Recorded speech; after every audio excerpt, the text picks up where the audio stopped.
I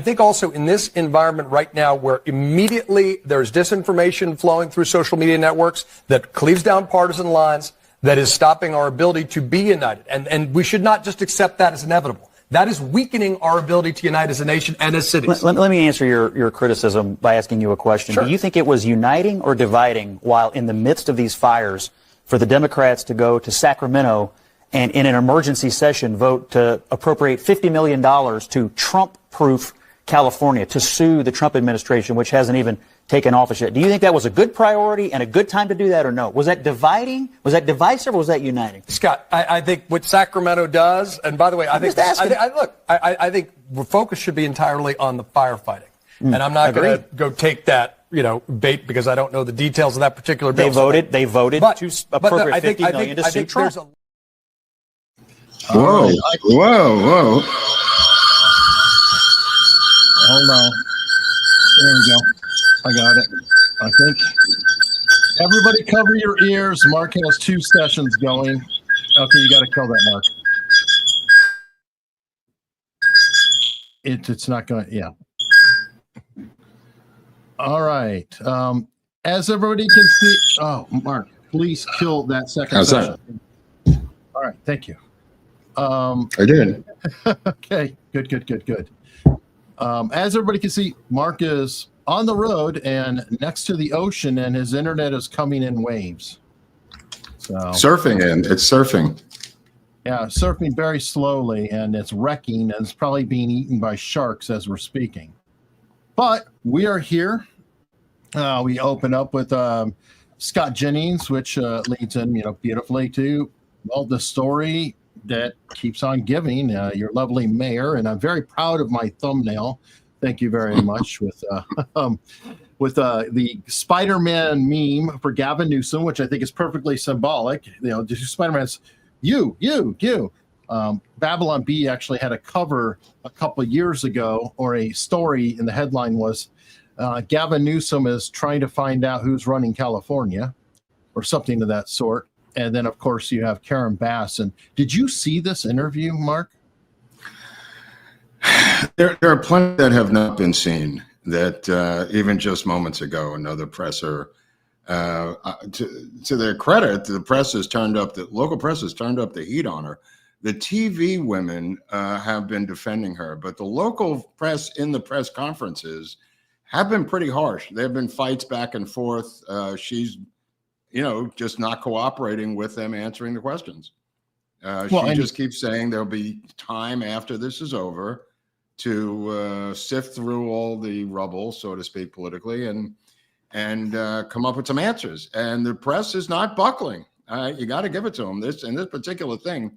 Today, one reporter asked her why she had not been to the disaster site, the burn sites, why she has not been meeting with the evacuees. Absolutely dead-on question. She lied immediately, saying, I don't take the cameras with me wherever I go, claiming that, of course, dude, she's good. She's good. She said she's been to the burn sites. Of course, nobody's seen her. And there's not people stationed out of her office and her home from the newspapers and everywhere else that would be reporting that she was there. She has not left the office, and all the immediate LA downtown surroundings. She lied again, claiming she had secretly met with evacuees. None of them know who they are. She has not named any names of any evacuees she's met with. And this is just moments ago. I'm just reporting the latest press conference. Well, they met her through the tunnel, Mark. They were tunneled in. This was 12 minutes ago that this presser ended. When she gets in trouble, she hands off to some other head of a department. She can't hand off to the deputy mayor, who was raided by the FBI for phoning in a bomb scare to City Hall. So that guy can't be reached at this time. But she has other people of her local heads of FEMA and various officials that when the questioning gets at all tough, she says, let me get the deputy chief of police for blah, blah, blah to answer that one. And the guy's always caught off guard. And then he's got to run to the microphone and respond to the questions with more bullshit. Well, it appears that she doesn't have her fire chief that was fired and unfired. It appears between the last time we talked. Remember I sent you the link? Fire chief fired, then fire chief unfired. Yeah, no, she denies that they were fired. They had a discussion, quote unquote, and she was unfired. So I don't know where this is going. She keeps burying herself even further. However, she's a Marxist, so she's just going to dig in. Everything out of her mouth is similar to someone who looks up to her, and that is Kamala Harris. And she uses a better, smoother version of her own word salad. Apparently, from what I've learned, is Kamala Harris has been trying to model her word salad after the mentor, who was Karen Bass. And she is much better at the word salad. Not that the word salad means anything. It just seems to flow better out of Karen Bass than it does out of Kamala Harris, if it makes any sense. Well, maybe she's offering, more ingredients. Like instead of just a quick loop back circle about, leaving. No, it's just more more tomatoes. You'd have to hear it. You'd have to hear it. It's just smoother. It says nothing. It's just a smoother word salad than Harris has. But Bass is a master at it, and the press isn't buying it. So they've dug in even deeper with her. I mean, it's really a fascinating standoff. She won't admit to anything. She won't buckle. She won't, say any factual stuff. It's all we're saving lives, working. And today, she said the benefit of the fires is that she'll be able to rearrange the bureaucracy and fix the society while this is going on. And you know what that means. Don't ever not take advantage of a disaster. The Saul Alinsky model. So she was indirectly quoting Saul Alinsky, the community activist out of Chicago, who was the model for Michelle and Barack Obama, obviously, and Hillary Clinton.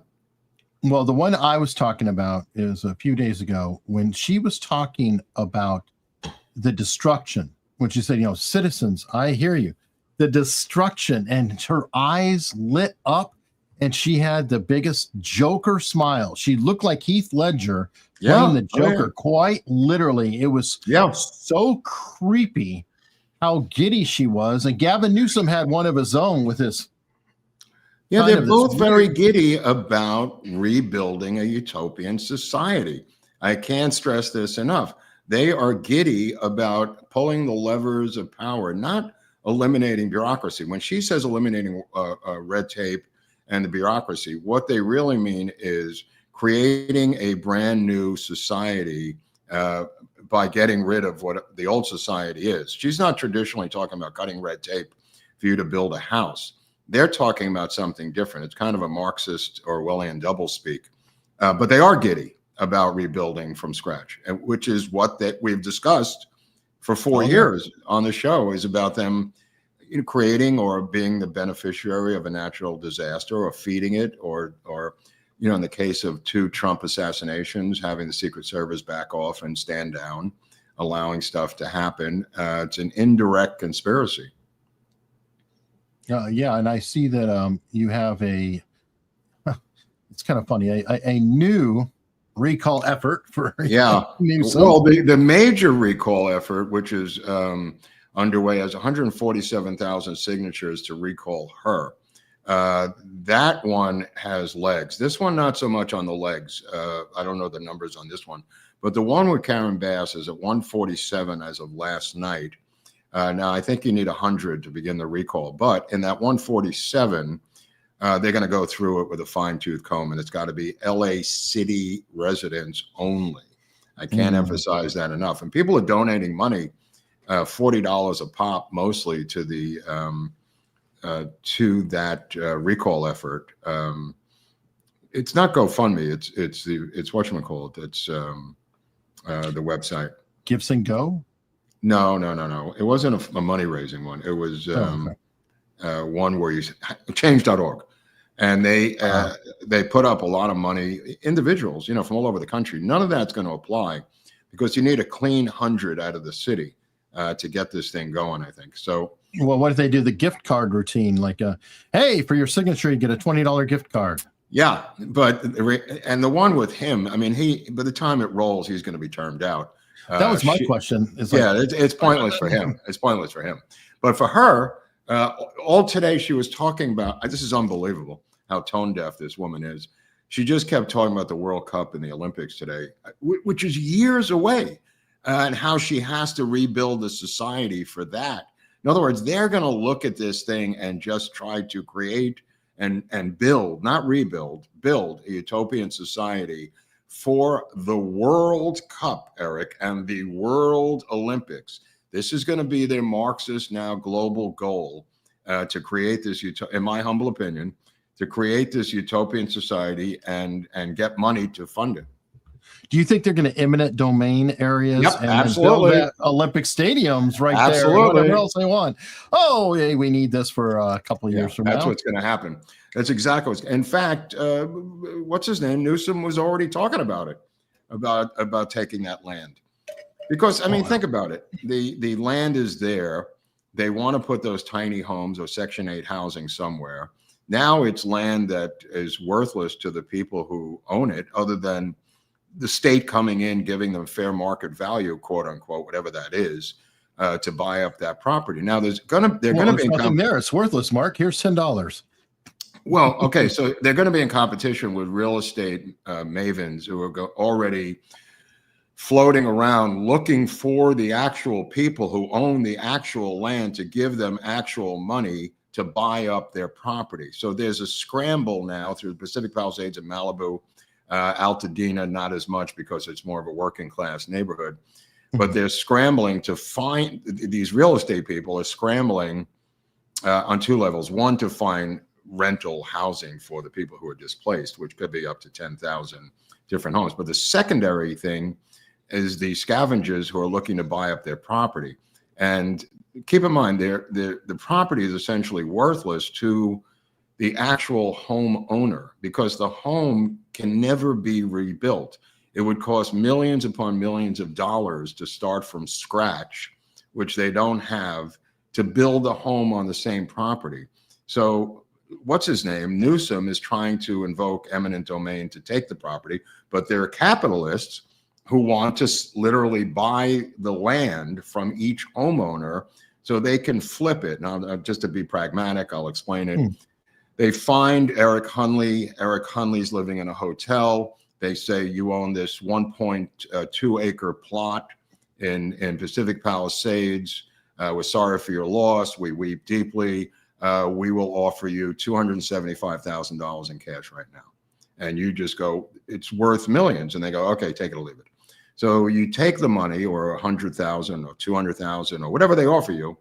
Then they flip it, because they don't want the land. They want to flip it. So they're now going to flip it to another broker, and it's going to get passed down the line, all as quickly as possible before the state moves and does what you said, which would be the eminent domain. If they do eminent domain, they're going to put low-income housing all along that stretch and give illegal aliens and the homeless ocean views that used to belong to Kevin Hart and the Kardashians and everyone else, because that's appropriate. That's their. Go ahead. How much does Scientology own of that area? I wonder. Zero. There's no Scientology presence up there. There isn't. It never has been. There are luxury rehabs up there, but those are the same problem.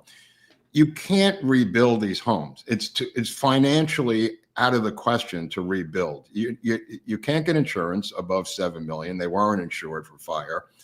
They've now hired private fire departments to put out their fires in the future, but there's no homes. And they have a private security, which they had anyway before this, so they're guarding whatever properties in the ashes. Now, the other side is Altadena, which is more of a working class neighborhood, as a black population that began when Lyndon Johnson signed the Fair Housing Act in 1965, because of redlining in Los Angeles, they were able to buy homes for the first time in Altadena, which is adjacent to Pasadena, which was the original suburb of LA. So it's fairly close to downtown mileage-wise. So those homes are also gone. There's also dirt there. Now, I have a solution for this if anybody's willing to listen to me, because I'm a crackpot. And this could go for Palisades, this could go also for Malibu, and this could go for Altadena and into Pasadena. My solution is, before these people start to say this can't work because of A, B, C, and D, my solution is FEMA trailers for everyone, not in a camp, not in a yard, not in a lot like they've done in other parts of the country, but on your actual land. In other words, you take this brand new FEMA trailer, and there's plenty of them floating around that are on their property that FEMA controls. The brand new FEMA trailer, if Trump is able to cut through the red tape, and if you go to the website about FEMA, how much red tape there is to get a trailer, it would choke a horse. They want you to pay it back. They want you to apply. They want you to do all this stuff. The FEMA trailers that are brand new are 1, 2, and 3 bedroom trailers. They're actually very nice. And what I'm proposing is to put the actual trailer, instead of a trailer park, which is what nobody wants, instead of 500 of them together, put it on their actual property. And then that works well, because you could be living in there while you're rebuilding the house. But they're never gonna rebuild. It's too expensive. There's nothing to rebuild. Keep in mind, the rebuilding is out. In other words, they bought these homes, Eric, like in 1975, 1985, for like $100,000. The zoning and the codes have changed so enormously. There's not enough work crews. There's not enough material. They've been zoned out. There's not enough insurance to actually build what they had. But if you could put a FEMA trailer, and FEMA has done this in the past, the percentages are low. It's usually about 10%. But FEMA has put trailers on people's property that have lost homes in the past. And if Trump or whoever his FEMA director is can cut through the red tape, and that's the key here, that they could take these trailers and immediately put them on the property once the fires are out, obviously. The only problem after that is hooking up gas and electric and whatever to the trailer, which is— But the lines are there. The sewer lines are there. Absolutely. I mean, electric's already there. So right, and you're talking about maybe 6,000 trailers, but nevertheless, what is the alternative? These people can't stay in hotels. They can't stay in the Civic Center in Pasadena. There's nowhere to go. They're filled up with homeless and illegal aliens, the hotels in LA anyway. The Airbnbs are filled up. The hotels are filled up outside of town.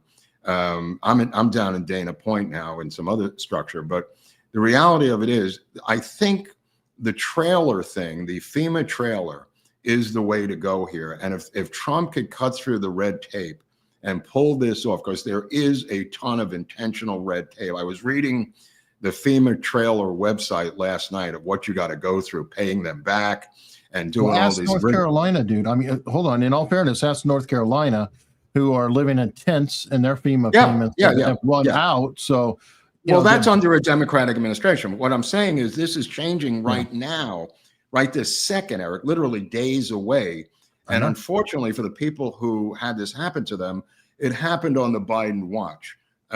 However, the repair and the reparations and the restoration and the reconstruction can happen on the Trump watch.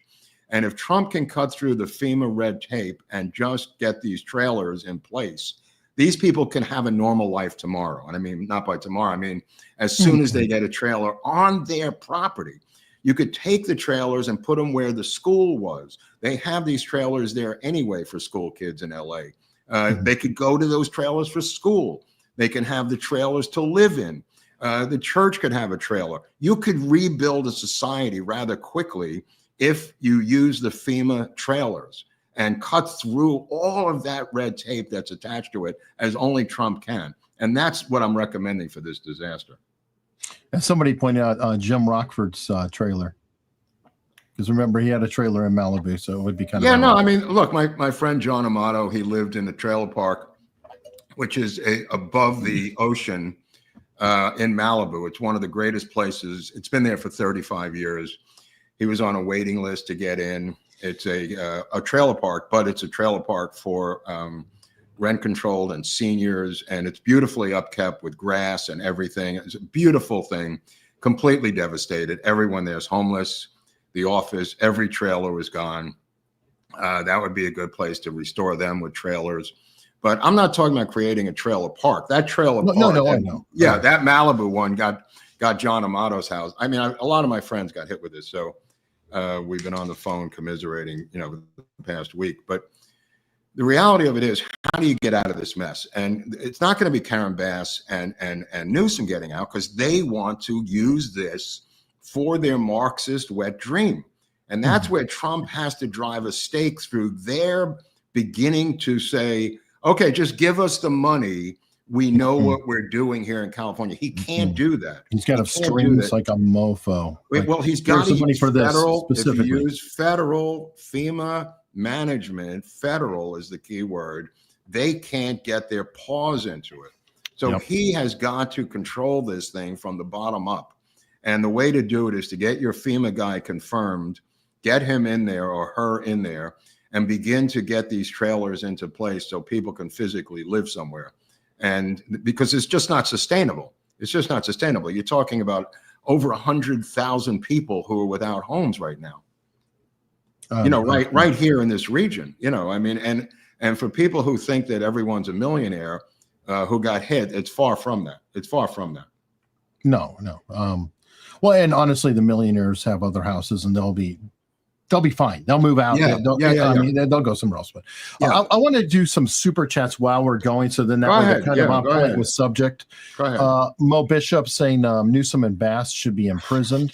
That's never going to happen. Yeah, it'd be nice, but a lot of should. By what state?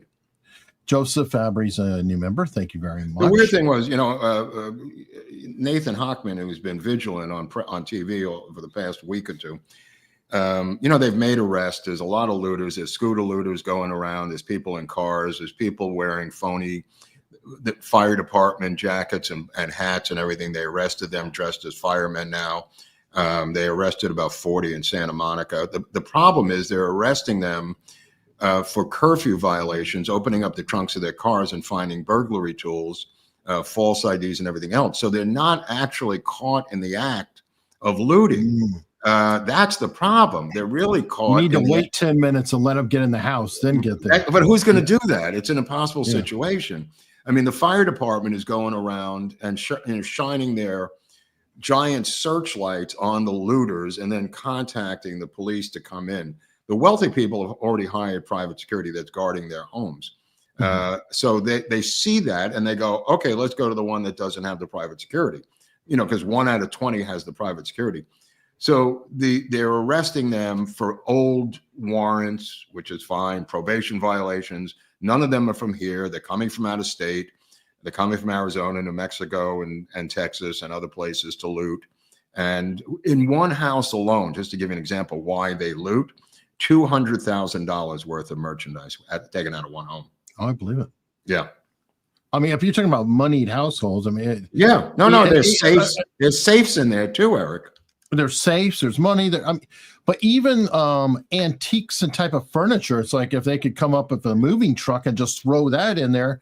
Well, some of these pieces are worth thousands. The truck is not going to work, but yeah, they're going for jewelry and smaller things. But the reality of it is, it's hard to cover the terrain because LA is so sprawling. The county is so huge. I mean, it's gigantic and they can't be everywhere. What I would have done, again, they didn't ask me, was just flood the zone with drones and use the cameras to go to the police headquarters. And then when somebody is seen on a drone, then you respond. This ground level thing is not going to cut it. They have to use drone technology, Eric. And they're not.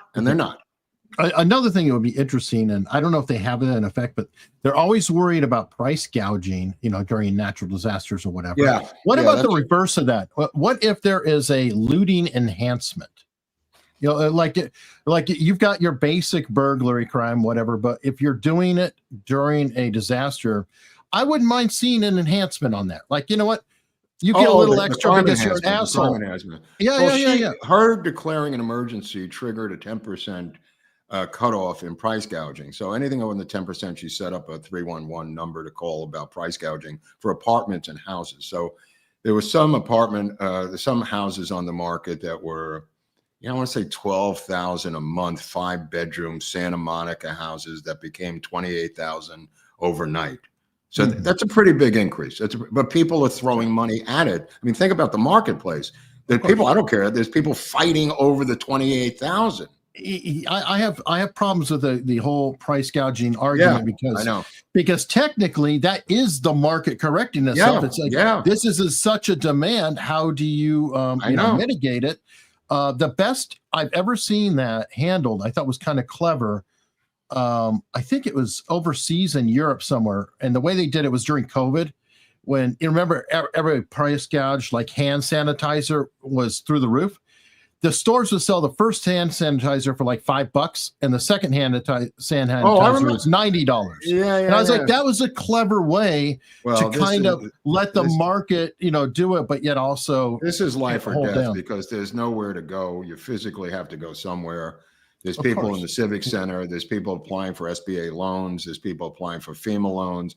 All of this is going to take weeks and months based on the current administration, which is what's handling these paperwork is now, from the Biden administration. The transition, I'm sure, is not going to make it go any faster unless Trump gets in there and just says, I'm streamlining this entire thing and cutting out all the middlemen and all the red tape and just getting those trailers. The money's not going to cut it. Giving them the actual money is, while it may supply you with time in a hotel, the money itself is not going to make you whole, Eric.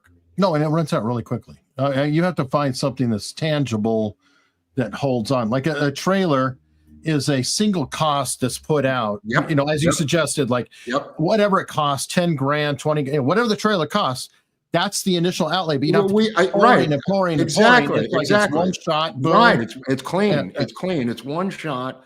You get a 1-bedroom, 2-bedroom, or 3-bedroom, and you can look online if people are interested at FEMA and see what I'm talking about. There's a couple of photos of them. I don't know if you have a copy of it, Eric. I think I might have sent you a photo of some of the trailers that they have. What they've done traditionally in the past, FEMA, is put them all in a goddamn football field, and then everybody lives there. Right, it becomes a refugee camp of sorts. It becomes a refugee camp. Yeah, that's not what's going to fly here. With my idea is you put them, like I said, on their property. They own the trailer, own the property. Then they could go about whatever they want to do to rebuild their lives. They could then begin to rebuild their lives in some level once they have a home for their kids and a place that they could throw, their clothing. It'll be an interesting model, and I don't know necessarily that. Am I missing something here? Because I thought about it. I'm not even sure that it's limited to California. Like it's FEMA. I'm heartbroken, and I really want to push out because I even did a thread on it earlier. We're focused on California now, but there are people freezing in North Carolina, and they've been on their ass now for months with everything lost. Well, that was politically intentional, as you're well aware. Well, I understand that, but they're still and the reverse is true we can't here. Forget them. The reverse is true here. Right. We can't forget about them. And that's all I'm saying. So that might help them too. The same idea could work in both absolutely. situations. I would use this as a national model. I would use, if you have property that's left, it was, wiped out in a hurricane or a tornado or an earthquake or fire, and you opt in for that process of, I'm going to take the trailer on my property, I think you should have that option. Yeah, and you could even sweeten it like let's say there are still problems with power lines. You can add a $200 or $500 generator as part of the package. Yeah, absolutely. We do have a lot more technology and a lot more ability, and it's not. Obviously, it's not free, but the outlay of what we have to put out there anyway is a ton of money, and it keeps going. Whereas that's kind of a one-shot deal. Boom, here you go. Well, this looks like a COVID payout out here, where everyone and their mother is going to get a check. Homeless or evacuee or not. There's going to be so much fraud and corruption here, and because of just past experiences, the past 5 years out here of different experiences. But this is kind of more hardwood that, it's hard to steal a trailer. Well, I also like the fact that instead of cash, which is always so loosey goosey. Yeah, it's a very loosey goosey, bro. Thing, it's like this again. It's done. Yeah, but, is it perfect? No, but I mean, it's better than to keep paying them to be in a hotel, and the children, where are they going to go to school? I mean, it's going to take years and years to rebuild these structures. Sure. Now, bringing up Trump. Yeah. Apparently, Trump's team is looking at his going out there, which you had mentioned. They heard the show. They must have watched us last week, Eric. Obviously, Barnes was on, so they might have tuned in. They probably watched us with Barnes. Yeah, this is a no-brainer. I mean, he's got to come out. Catherine Barger is the county supervisor, the head of the board of supervisors, and she is Trump-friendly. She's a rational Republican, tough woman out here, and I think that he's going to hook up with Rick Caruso as another wingman to be the front guy for this thing. But yeah, it's either going to happen. It's either going to happen after Monday or this week, because I think Trump is itching at the bit. He's chomping at the bit to get out here and get into because he's been digging on Gavin Newsom since 2018 over and over and over on this subject. So Gavin Newsom's trying that bullshit of like, oh, Trump's just playing politics. It's like, no, he warned you. He's been talking about this forever, about your bullshit water situation, your land management, everything. He is now, and it's cruel to watch. But what Trump is doing to Newsom, who is bleeding and hemorrhaging, is letting him bleed out. And politically, I mean that. And he does not want him to stop bleeding. And that's why Newsom is demanding that Trump come out, because that would help stop the bleeding of Newsom. Trump, with his instinct, is letting him bleed. And that's kind of cruel. But if you're on Trump's side, it's not so cruel. But from a political 10,000 feet overview, it's cruel to watch, because when the guy is practically Satan. I mean, it's like you're literally watching the devil, suffer. Okay, well, he's watching right. He's suffering, and Trump is not going to help him end the suffering. Let me put it that way. So Newsom wants Trump to come out so they could lock arms, and but he can't stop criticizing him. It's really pathologically funny, because he's begging Trump to come out and save Newsom's political career, because his career is inches away from being over. So he's lashing out at anything in sight to save his career, and Trump instinctively is letting him twist in the wind. And that's kind of cruel to watch. That's kind of cruel. Yeah, but come on, it's also sweet to watch. I mean, this is a guy who he's so desperate that he tried to do the Hillary Clinton, that he was out there and an ember got in his hair. Mm-hmm. I mean, come on. Where's that film, Gavin? He even said, it's on film. It's like, oh, well, where is it? You're releasing it at 5, right? Where's the one reporter asked him, what's the rebuilding plan? He goes, we've created a Marshall Plan to rebuild the entire area. And he said, can I take a look at the plan?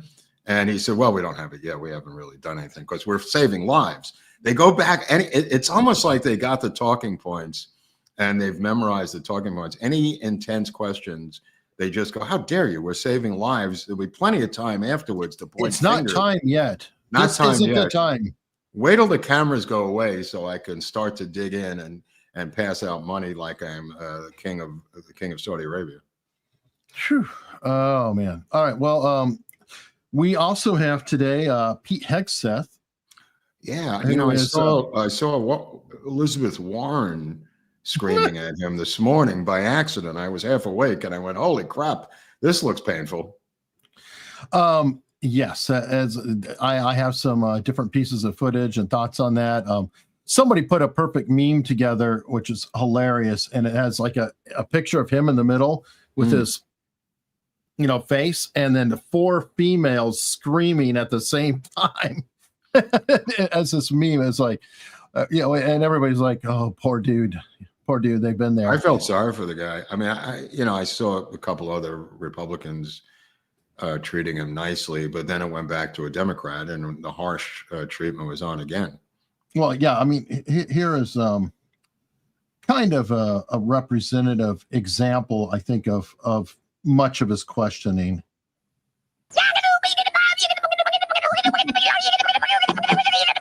Oh my God, bro. Oh my God. No, anyway, Oh no, my God. all right, technically no, but here's That was sped up a little bit. It was sped a up. little bit, yeah. Here's former vice presidential candidate Tim Kaine. I'm embarrassed to say, What happened to him? Holy crap! Senator of my state, and let me just skip in about 30 seconds. But if there were, you would agree Um, the agreement, Senator. It's not something I'm aware of. But if there were, you would agree to release them from a confidentiality. Senator, that's not my responsibility. Did you ever engage in any acts of physical violence against any of your wives? Senator, absolutely not. But you would agree with me that if someone had committed physical violence against a spouse, that would be disqualifying to serve as Secretary of Defense, correct? Senator, absolutely not have I ever done that. You would agree that that would be a disqualifying offense, would you not? Senator, you're talking about a hypothetical. I don't think it's a hypothetical. Violence against spouses occurs every day. And if you as a leader are not capable of saying that physical violence against a spouse, I'll take that as a no vote, Senator Kaine. I thought that Leslie, I was telling her about it, and I showed it to her, and she said he really should say, "You're right. If a senator was to beat on his wife, I think he wouldn't be eligible to be a senator." Right. He's kind of a lug, warrior guy. He's not a politician, slick Willie guy. So he's not that. Well, he is pretty media polished, though. Yeah, no, I'm not disputing that. I don't dispute that at all. But I'm saying he's not that slick. He's not George Bush, Bill Clinton slick. Oh, well, fair enough. But what Tim Kaine was doing there is scurrilous. I'm sorry. No, come on, scurrilous and those people, it's the same thing.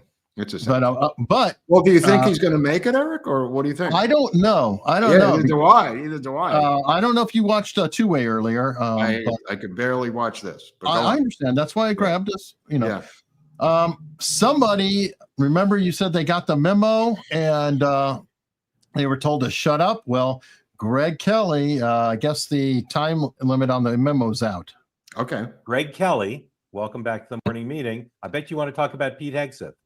Well, it is on television right now. And I have my first reaction is it's just totally and utterly preposterous that this is happening.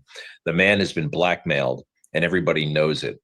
I noticed that at first I thought Marsha Blackburn was his mother, but it's not. She's not there. The mother isn't there. Anybody who looks at that email. So it's a preposterous situation. And senators who are afraid of being primaried, like in 2 years, I thought the Senate was designed by our founding fathers to withstand that kind of pressure. So it's offensive to me that senators who really are supposed to not be reactive to the wild passions of the moment could be intimidated at this moment.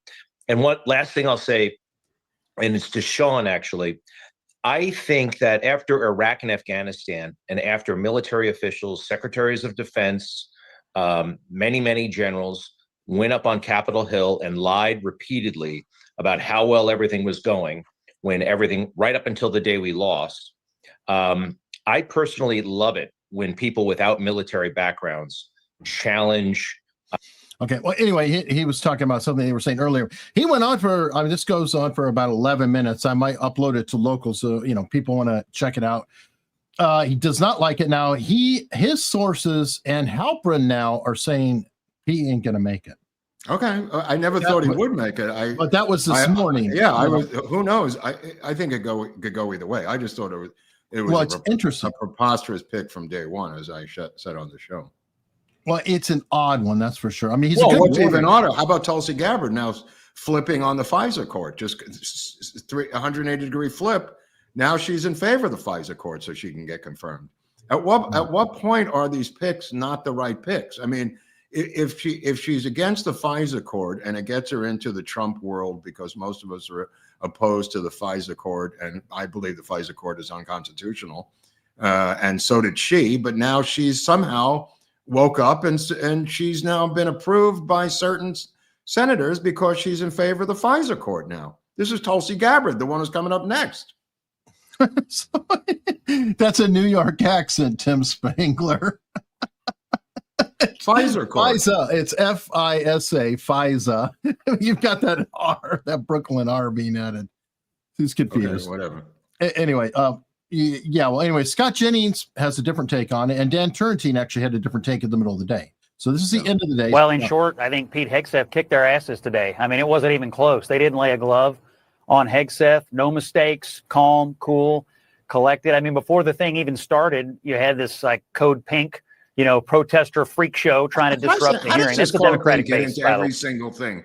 Does Code Pink get invited into everything by Democratic operatives? Oh, you know that the doors this are has been open going on for 20 years now. It's probably on their staff, Mark. I mean, I'm sure that. Right, but can't they have a certain amount of decorum and security to not let people into these hearings that are going to do this? I mean, I've never really understood that part of the closed hearings, or maybe they're not closed. Maybe they're open hearings.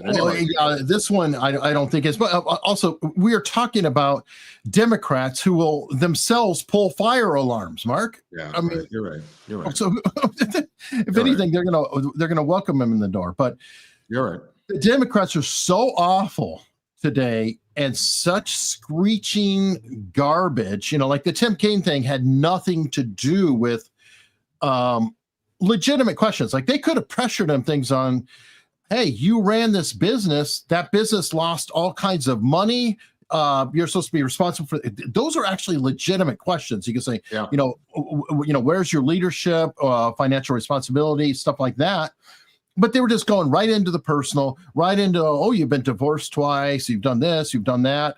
One senator actually came out and said, how many of you came in here drunk and voted? I know. And he was like, that's funny. To name some names, it sounded like. Well, I think Greg Kelly's career is over now. I think he's finished. I think Newsmax that threatened him, they warned him a number of times, and I think they're going to pull the plug on Greg Kelly. You think so? He's been warned. I don't know what if they, it's they told him not to keep doing this, and he's got a personal grudge against this guy. Possibly, or if his sources are correct, and Halpern has good sources, so I never want to completely question it. Well, Halpern doesn't. He works at Newsmax too, but he's allowed to do this because his job is to do this. Halpern.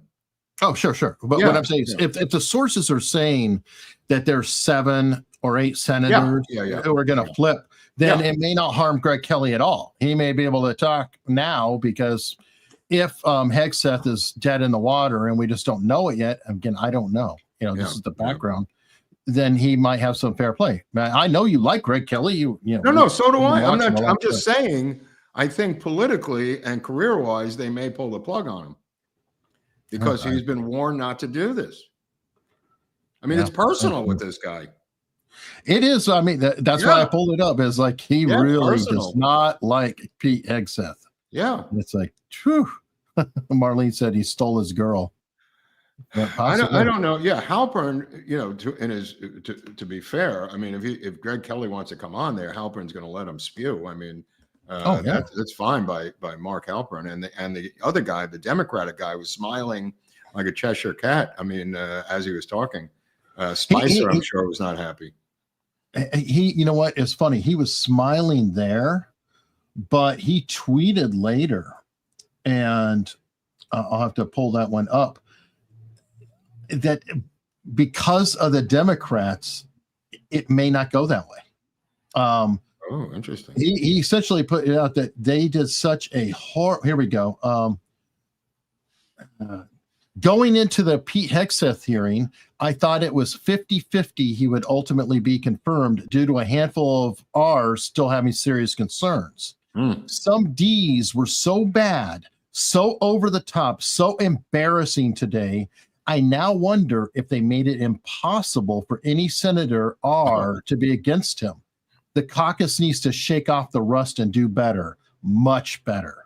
That was at 151. So that was very interesting. So you have the morning viewpoint, but then he's writing that. And the Democrats were so awful. If you think this is awful, wait till they get to RFK Jr. Because in that case, you've got Hegseth on steroids. You've got the women's stuff. You've got the environmental stuff. You've got the crazy crap. You've got the vaccines. I mean, there's so much meat on the RFK bone for them to play with. But some of the Democrats are all for him.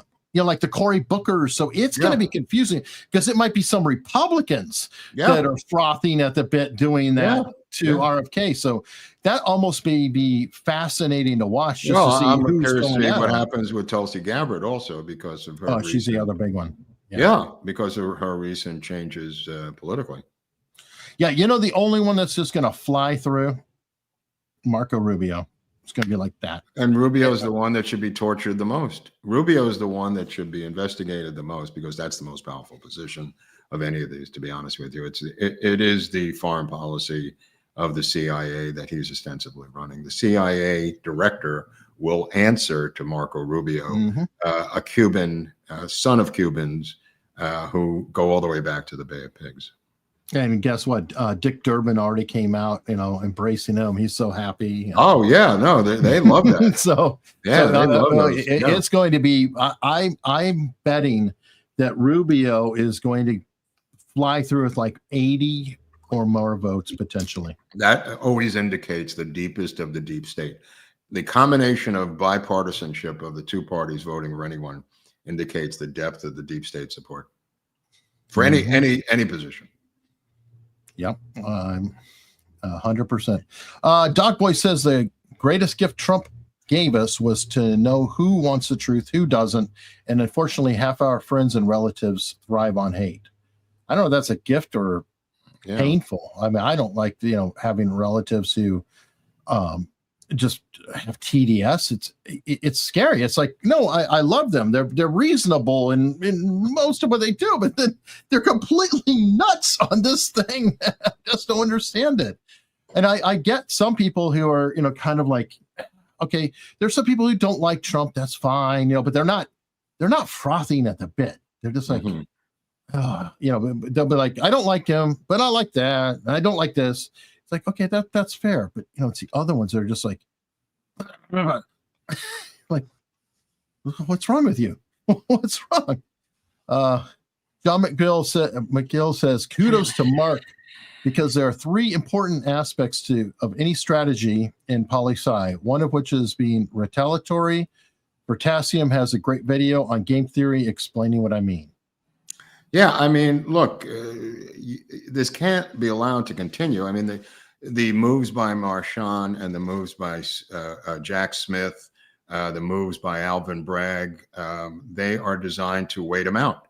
And the Supreme Court, the United States Supreme Court, through Amy Coney Barrett, through Amy, has now hampered the ability of Trump to get justice.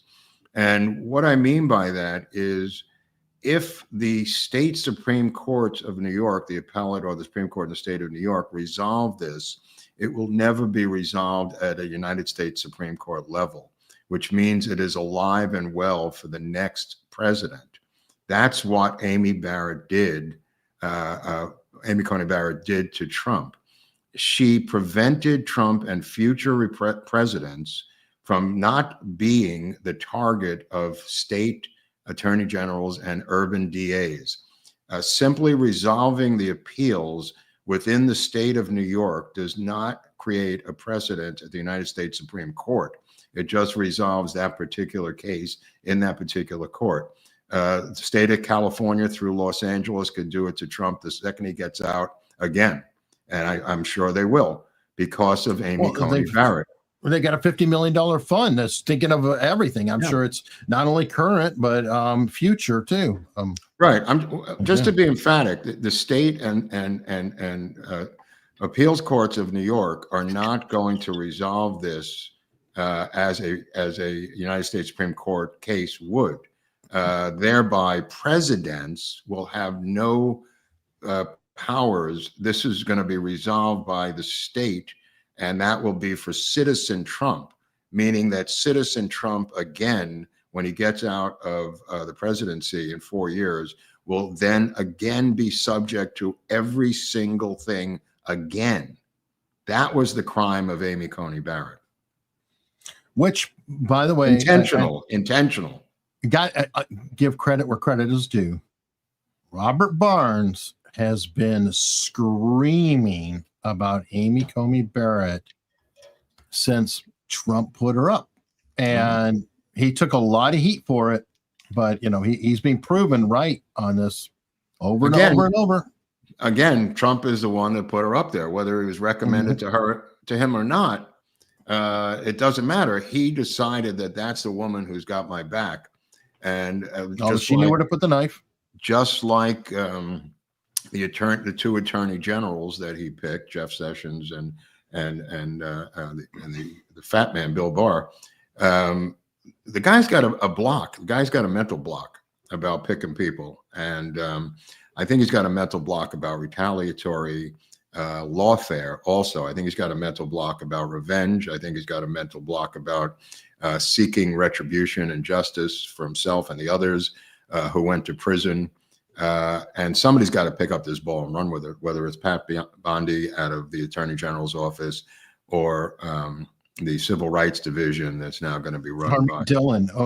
Barnes is talking about Harmeet Dillon. Yeah, could really be looking into a lot of these cases, and that actually might be better because it's a couple steps removed from him. And it seems like if it's people around him, it's much easier to stab him because if they can get in the room with him for the longest time, they can sway him. But people can work for him away, and right. hopefully not, and hopefully be actually, loyal. But well, that also leads to the before you get into this, it gets into the J.D. Vance trial balloon of not pardoning everyone in a blanket pardon on January 20th. He was hit hard by this, J.D. Vance. He was sent out to float this trial balloon. Everybody pounced back on it. And now nobody knows where anybody stands, including Jonathan Gross, the lawyer for a number of these J6ers. As Gross has pointed out in exquisite detail, how the so-called violence against police officers was created out of thin air with a different interpretation of the code, where the police officer could be 500 yards away and it's still assault on a police officer. If that's what J.D. Vance is referring to, we've got an entirely different administration than what we voted for, Eric. He's already backed off on it and clarified. We're going to find out. So there's no room to back anymore. There's nowhere to go. No. Well, there's nowhere to go. And there is a way that it could be done to thread the needle. Now, I've kind of come all the way over. I was of the same stance, and even Barnes was saying he was of the stance too, that people who are violent, blah, blah, blah, blah, blah. However, listening to Barnes, listening to you, listening to, of all people, Nate, and Nate, by the way, still wants to prosecute. So I've got to debate it with him. Nate is the one who always tells me that law is a means test. And if the means are wrong, then they have to be let out. So the same reason that Bill Cosby had to be released because of they did improper actions. Well, the handling of the cases for January 6th was improper. So whether or not the people actually did the violence or not, the handling of the cases, the hiding of the evidence, and the venue problems alone, even if they're bad guys or not, is enough reason to say you got to pardon them all because the handling of the case. So I know it's a weird roundabout way to get there, but ironically, it's Nate's comment about the law being a means test. I think that does take it to that. But it could thread the needle technically if he said, okay, pardons for all you people, and then commute all the other sentences.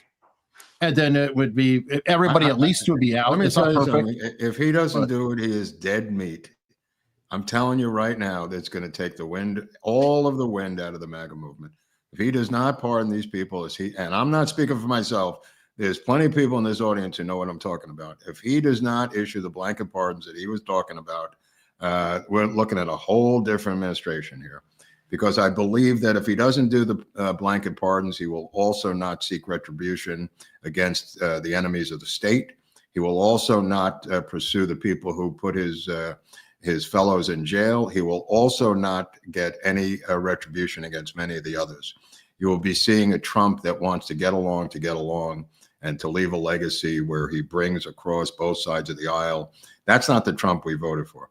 If that's his goal, it's a different Trump, bro. That's a I different hate job. to say it, even if he does a blanket pardon, I think he's still going to be the same on the rest of it. Well, we'll see. We'll see. I think that he probably will not Meaning- seek retribution, et cetera, et cetera. I think the pardons are kind of the canary in the coal mine, because if he doesn't seek retribution and he doesn't pardon people, then we have a rhino for president. That's it. It's possible. I'm going to be the first one to say it. You've got rhino in chief. It's still an improvement from what we would have had, but not as ideal as what we want. I mean, we would have had a second term of the Biden administration. So, yeah, I mean, that's for sure. Right. So it's kind of like, yeah. It's, all right. Sean Lucan gifted 20 America's Untold Stories memberships, which we deeply, deeply appreciate. Dog Boy's pointing out that the 2005 FEMA trailers had chloroform in the walls. But okay.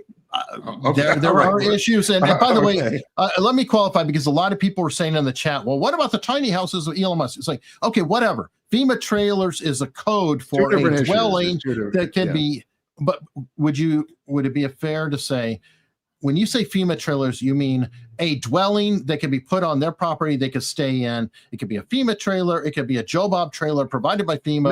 No, I'm talking about the actual quickly constructed. Again, I recommend people go to the website. These are quickly constructed FEMA trailers. They're made to order.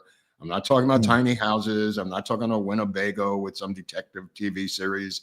I'm talking about the actual brand new 1, 2, and 3 bedroom FEMA trailers that are controlled and built by the United States government. All right. I just want to be emphatic about it. I'm not talking about any other program. Okay, cool. All right. Now, I did want to get back to the lawfare, because we were kind of talking about, that's why I pulled it up.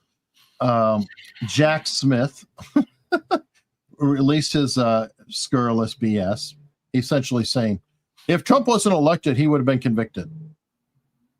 Is that what it's in the report or something? Or yeah, that he wrote out a 200-page report or whatever, claiming that Trump would have been convicted if he wasn't elected, blah blah blah.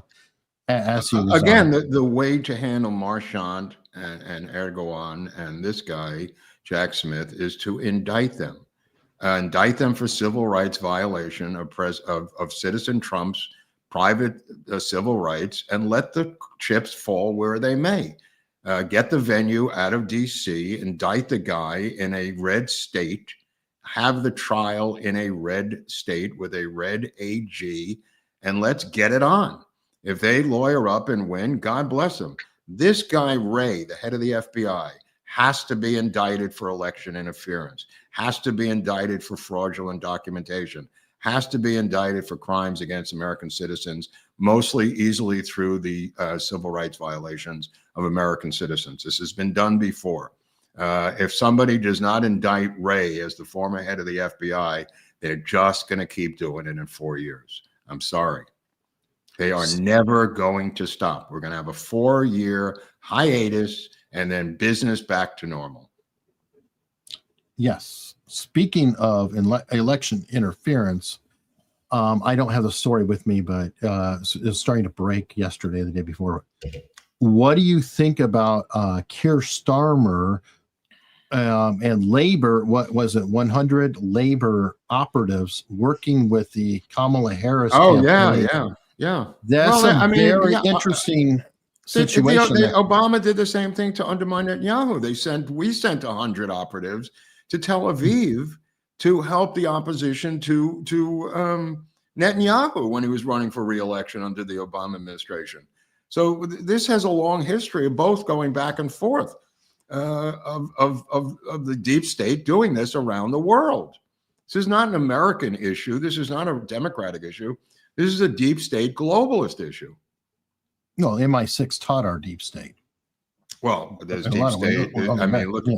In Romania, I mean, they are going against every populist movement in the world. This is their last ditch effort to do this. And unless they push back against the deep state and prosecute them, they will rise up from the grave like vampires and begin their quest for globalization and one world government in 4 years, maybe even sooner. Well, I am hoping. I don't understand why one side could be so aggressive and the other side so passive. I just can't, for the life of me, can't figure out why nobody on the right has the balls to prosecute anybody. It's the most shocking. The most shocking. They love law and order, but they don't like using law and order because they love its honor. There's a sad problem, and it's a weakness. I mean, it's part of the reason you can respect them, but it's also a weakness, which is very frustrating. But especially conservatives believe in being honorable, and a lot of what you're seeing is absolutely dishonorable, despicable behavior. Going after lawfare, all that is disgusting, horrible behavior, and the conservatives are above that. Sadly, that bites them in the ass. Why not indict them for the laws that are on the books? I'm not talking about creating new laws. I'm talking about using the laws that are on the books to indict them for crimes they committed while they were in office. I'm sorry, I don't see, what's the problem here? They literally created laws. You're correct. The Democrats created laws out of thin air. They moved back statutes of limitations. They made misdemeanors into felonies. They made felonies into misdemeanors. All of these different things. I'm not even hinting at doing anything like that. I'm talking about prosecuting these people to the fullest extent of the law. They will not do it. They are scared of their shadows. They'd rather play golf. They'd rather go to dinner. They'd rather go to the country club than get their hands dirty. Something's got to give here. Something's got to give. There's an entire populist wing of this party that wants revenge, retribution, and to have justice brought forth against these evildoers. And if Trump's not the guy to do it, get out of the way, because somebody else is going to have to do it if he's not going to do it. I agree. You're confused as to why. I just told you. No, I'm not confused at all. I'm just saying, it just seems, I don't care how they view the world. I don't care how anybody views the world. There's a large amount of people who view this world a certain way. And the way is what I'm describing to you, which is to use the laws that are on the books to prosecute people who broke the law. It's nothing really mysterious about what I'm saying. It's a question of having the balls to even do it, apparently, which is just shocking to me. I don't understand that. True, and also there are a bunch of them who are compromised, as many people in the chat have pointed out. Yeah, but they're not all compromised, Eric. Like Mitch McDonald. No, I'm saying like certain ones like Mitch McDonald. McConnell. You're talking about McConnell. Sorry, McConnell, Eye Patch McCain, some would say. Is Harmony Dillon compromised? Is I don't know yet. Pam Bondi compromised? I don't know yet. They haven't started. Is Nunez compromised? Is Pete Hegseth, is he compromised? Well, Greg Kelly says he is. But anyway, okay. Was Matt Gaetz compromised? I don't know. Again, they got to start. So I'm going to wait until they actually have been on the job for a minute before. Well, the reason I'm going full circle for it, because the job of the minute is going to be next Monday, day one. If there's not blanket pardons for these people, we're going to have to reevaluate. Actually, some are saying Pam Bondi is compromised, but anyway. Right. I mean, again, the proof's going to be in the pudding, but it's not wait and see. It's literally coming Monday. Yeah, I understand that. Yeah, but he talked about day one. I am just reminding him that he said they're going to pardon people on day one at 50 different rallies that he held in this United States. Mm-hmm. I mean, we don't need to drag out the tape and show Trump talking about this. I mean, just talk to people who are in prison waiting for this down there. Well, I like to think of it this way. It's easier to just do the blanket pardon and sign one document. And what Barnes was talking about is correct. Barnes is talking about it, and Spicer, and also Mark was talking about the fact that you bury it along with everything else you do. Flood the zone. Yeah. But if you're not willing to do that, then we've got a different Trump than we did 4 years ago. Then we got a different guy.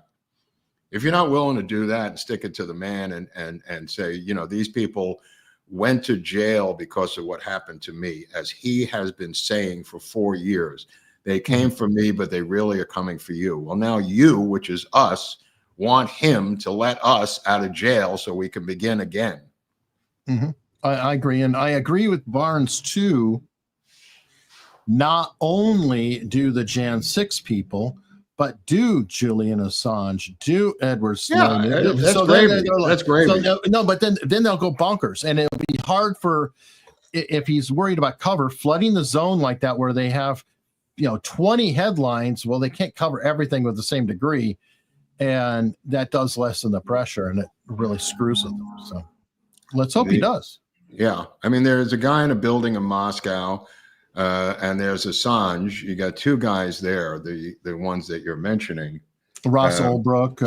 No, just those two. I'm just talking about those two. I mean, those two that you're mentioning did not vote for Donald Trump. No, neither did Ross. I just want to right. That's why I just wanted to point that out. You want to use them. There's plenty of other people you can use for fodder. Not that I'm opposed to the pardon for either one of them. I'm not opposed to either of those pardons. I'm just saying those guys are not your priority. The people in that gulag, in Washington, D.C. prison, in the municipal jail, are the number one people who went to jail because of you, directly because of you. And I'm not saying that he called for an insurrection at all, of course. I'm just saying these people went there to protest on behalf of his election being stolen. That's why they went. Right. He's their leader. If he does not have the gonads or the balls to pardon his own people, what else can we expect from him? You know what I mean? If that doesn't rise to the level of helping out your own people directly with a sign of a pen, I mean, what else could we not expect from this guy? We'll know Monday. Yeah, we'll know Monday. Right now, we're just it's pointless to talk about it. No. The only reason I'm bringing it up is because J.D. Vance went on TV and said we're going to have to look at each case, and I'm going, here we go. Yeah. I mean, let me see. Craig's odd spot. Early on, you were talking about the looters. Why can't we hire people to operate drones? Damn, Mark just said it. Yeah, I mean, Craig, thanks. And thanks for the donation. I mean, it seems pretty obvious to me. You've got a large swath of geography that can't be covered physically. The roads are out. There's lack of manpower, car power, fire. People are fighting fires. The answer to this is drones. Never mind that there were drones over New Jersey for 2.5 months that Trump says day one, again, he's going to reveal what happened with the drones, Eric. It might be like Lincoln. Can I borrow my drones? Like you said to McClellan, and they'd be like, "Hey, can I get the drones from Jersey over here?" If anything was made for drone police activity, for drone technology, it is this event, because you can have people respond and use the method that the chief of police in New York used, was to make quadrants or square boxes of heavily crime-ridden, crime-enhanced activity in that zone. And flood the zone with manpower immediately. But the drones would make perfect sense. You could pick up a vehicle, or these people, the looter scooters, in a pack of 25 could be seen by a drone faster than a fireman on the next block. Yeah. Well, and drones, by the way, the drones are already used for rescue missions and things like that right now. Yeah. And while you're watching out for looters, you might find, trapped people or other damage. Everybody's missing the dirty little secret. They believe that these people are entitled to loot that merchandise, and that happened in Santa Monica. It happened during COVID. It happened during George Floyd. That's why they're not enforcing the looting, and nobody's saying the obvious. There's no drones because she controls the LAPD through her chief of police that she handpicked, McConnell. And McDonald, and she now has decided that she does not want people of color being dragged in for looting. Hochman has another point of view, but Hochman doesn't have a police force. The sheriff's department is working indirectly with Hochman to do the stuff that she is never going to do, like what happened with George Floyd, the BLM riots, and COVID riots. Where the looting went unmolested. The first city to implement a curfew was Santa Monica, that it issued a 6 p.m. to 6 a.m. curfew immediately. These people being picked up are being picked up on curfew violations. That being said, that could be done with drones, and then you pick them up. Works great. No, absolutely. But she does not want to see people being dragged into jail during this thing. for looting stuff that they believe that these people are entitled to. They They don't jail them during normal times. And here they are they're not catching the people in the act. They're catching them in, scouting out areas. Okay, I'll just give an example. Right when she was elected, the first few months, Karen Bassett is as mayor of New York, a mayor of LA, which I believe she stole the election from Rick Caruso, through a 3-week-long count until she had enough votes. Caruso stupidly did not supervise the count. But I'll tell you this much. A couple of weeks after she was elected, they found 3 guys dressed in black on her property about to break in. She had been looted before in Hancock Park. They stole a couple of handguns. Why she had handguns, there was no explanation for that. And they looted her house. They were back again to loot her house. Hancock Park is on the borderline of the hood, separated by Wilshire Boulevard. Wilshire Boulevard is the boundary line between the hood and opulent wealth in LA, that being Hancock Park, which is where the mayor lives. They caught these guys in the bushes in the middle of the night, 3 o'clock in the morning. And you know what they did with them? They let them go. They let them go because it was a mere trespassing. They didn't catch them in the act. They didn't catch them in the house. They caught them surveilling the property to break in, obviously with burglary tools, and they were released. Now, why do I mention that now? I mention that now because there's a house that's in Brentwood where they caught 3 guys rather, dressed in black in the middle of the night, attempting to break into the house of Kamala Harris. They released them again under this, and people were screaming and yelling and saying, how could you release them? They were going to break into the vice president's house. Well, I could only mention Karen Bass and the fact that she controls the LAPD. That's why. Gander. Yeah. I hate to say, I'm against it because I'm a law and order type of person, but in my heart, I'm not brokenhearted. Obviously, if they break into her place, I think that's kind of perfect. Well, by the way, she refused to give a tour to J.D. Vance yesterday of the new living space that J.D. Vance is going to have, the vice presidential residence. I expect nothing less from her. Well, Mark, while you were traveling around and then going place to place, I hope you have armed yourself because you have to get up early and get together news stories and everything else and keep it up. And I hope you consider having some of our coffee, America's Untold Stories Supreme Breakfast Blend, which has been doing very well. People are checking it out. The reviews are in. They're very strong. I do want to point out to people, when you get it, you can get free shipping when you buy 4 bags. And believe me, the shipping does make a difference. It's like every time I have to ship something to you, it'll be something ridiculous like a coin or something, and it's like $10. And I do not understand how shipping is so insane. So it really does save a lot of money to get the free shipping. This coffee is tremendous. I have it stocked up on hand. I start to get antsy. Like as soon as I open the last bag, I'm immediately ordering my next set because I do not want to run out of it. I'm completely addicted to it. And as I keep saying, you don't even need to have cream with it. It is rich and full on its own. It's the only coffee I've ever had that does that. And it's because it's not burnt. I did not understand that, but like Starbucks and these other ones, they use a certain bean and they burn the coffee. And that dark coffee is just burnt coffee. This is not burnt. And that's why it doesn't need anything to tone it down. It's not bitter. It's very smooth. So, okay. Hope you guys consider checking it out. And I hope that, you're stocking up on it, Mark, because. Well, I'm also stocking up on my new soda, which is called Stalin Aid. This is one I got directly from the regime, the former Soviet Union. It's called Stalin Aid. It's brewed apparently in Chernobyl. If you look at the label, and it says secret KGB flavor is added later on in the process. But yeah, Stalin Aid, I recommend it for people on the go, people who want to see communism come to the United States, sold exclusively in Southern California. That's Stalin aid for the commie on the go. Thank you.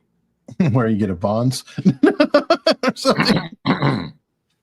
Oh my goodness, man. Really quickly, we do have a message.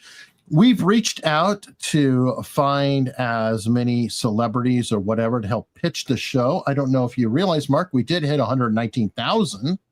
And we're a few subscribers, 119,000. Okay. We finally crossed that number, and we're a few hundred in, and we have a special message from somebody here. So I'm sitting there enjoying the stream, and I realize how much people are not subscribed yet watching. Like, what's the deal? You don't got to get in your car or anything. You're trying to win a medal? Laziest person on earth? Can't subscribe? I'd have to move my wrist and hit the click button. Frankly, it's beyond me. It's beyond me. So. Is that supposed to be Seinfeld? Yes. No, come on. Boy, AI's got some. Hey, there's a new bio for me. Here. You see, it's a new bio for me on Grok, which is an easier, kind of softer bio than the original one. Grok is now exploring the web. It's connected to the internet, which it was not before. Remember, I told you that it was dependent on. It's now calling me a journalist, and it's apparently Grok is learning more about me every day. Well, yeah, this is what happened, and everybody who has been around you and habits on Twitter will understand this, or X. Yeah. When it was limited to X, it was limited to your activities and viewpoints and thoughts on X, which is one thing. That's and it was not tempered down by the whole rest of your career. It was Mark who might get annoyed and block people. Yeah. I tell you, Viva's getting annoyed at people. His head is starting to explode. Wow. Holy crap, is he turning on people? Now he's catching up to me, Viva. Not that he blocked anyone, God forbid. I don't know if he says he has blocked people occasionally. I think that there is a certain point you kind of have to. I mean, when it's just, as I've said, I'm very reluctant to block. I don't as much as I can. But if somebody follows me for the express purpose of every time I interact with somebody else, that they tag on to just spread hate at that other person or talk trash about you or somebody else, then I'm going to block them because that's not a conversation. That's it's just a tool using that's me there. as a tool. It's a tool there. I mean, I didn't make up the tool. I mean, it's there. Why do you use it? It's up to you. It's up to the individual. This is true. This is true. But some people can be a little happy with the block. Some people could be a little reluctant, like Viva. But even Viva's going to have to start doing stuff now. True. There's reluctantly doing it and it being joyful. Oh no, there's different spectrums. It's fun. It's a lot of fun. Yeah, I know. That's why I enjoy Stalin aid, because sometimes even the little dictator in you has to come out. Oh my. Okay. Well, while we're talking about little dictators and leftists, you could tell me about this story of Ben Affleck getting a visit from the FBI. This is just this is a story where they were going door to door about the drone. There was a drone that went through one of the giant. That's so funny. You know what that is that you just said? That is Ben Affleck's nickname. That's his moniker. He looks sad. No. You just stumbled on everyone on Tumblr, everyone on Instagram. For years, that's all people say. Anyway, Ben Affleck always looks sad. They were going door to door to see if anybody had camera footage of the drone incident, the drone flying through the wing of an LA Fire Department water scooper that was hit by a drone this week and did damage to the plane. So they rang his doorbell, and lo and behold, the FBI encounters Ben Affleck in Brentwood, by the way. Wow. In his bachelor pad. The new one, yes. It was a small bachelor pad that he had over there in Brentwood, but they thought, based on the angle of the homes, that somebody might have had footage of the drone thing. Okay, well, you're speaking of Affleck. This has nothing to do with anything, but it's gossipy, so what the hell? His marriage with J-Lo, which he was obviously one of the big portmanteaus back in the day with Benifer. I've heard that it went wrong, and not her dumping him, but his dumping her because of Diddy. Have you heard anything about that? That she was kind of like tied in with Diddy and those parties or something, and there's more going on there? I don't know. We'll find out when the Diddy files come out under Trump. Oh, come on. I thought you'd know. I thought you were I wired can't in. talk to you on the camera. I really can't talk. Okay. The situation is really delicate. Lumpy Biscuit is a new member. Thank you. Lumpy knows. Mo Bishop. I've worked with the FEMA Forest years and is completely focused on DEI. Right. So Trump comes in and gets him out of there. You have to do it anyway. He would do it anyway with it without this disaster. I'm saying to use this disaster as the precursor to do all this work that has to be done with FEMA anyway. Speaking of DEI, I'm working on writing another thread. Have you heard about Bridge? No. Okay, well, the DEI is on its way out, right? It's under fire. It doesn't die immediately, but you have like Robbie Starbucks, who's doing really great work, pressuring companies, etc. They're getting away with DEI programs and things. Well, there's a possibility, and it's out there, that DEI is not dying, it's shifting. And there's a new thing called Bridge. It's already on 2.0, and Bridge stands for Belonging, Representation, Inclusion, Diversity, Gap, and Equity. And this has been rolls right off your tongue, doesn't it? Yeah, well, come on. They get stupider with their language. It gets longer, more convoluted, more Orwellian. But I'm looking into it to try to get some, more information about that and put it out there. But I didn't know if you had heard about it, because I think it's something we should. Yeah, I don't think they're going to go away. I mean, you don't take 25 years of Marxist dialectic and simply throw it out the window because Trump became president again. I mean, look, apparently one of the biggest things that Meta is doing, under Zuckerberg, is moving to Texas. He fired 1,500 people this morning who he said were low talent, low producers. He also described on Joe Rogan that these chat rooms, internal chat rooms at Facebook among themselves, were just fighting nonstop over minuscule political leftist points, eating up their whole day. In other words, this is all their own internal arguments, having nothing to do with the job itself. They were just politically arguing in their chat room about all these other little things. So it may have been hampering his company in a broad overview, but he could be using the Musk model that Musk has come up with to trim the fat. Well, that's the funny part about it is all of Silicon Valley was like, oh, Musk is such an idiot. And when he went into Twitter, they're like, oh my God, look, he's just tearing his own company up.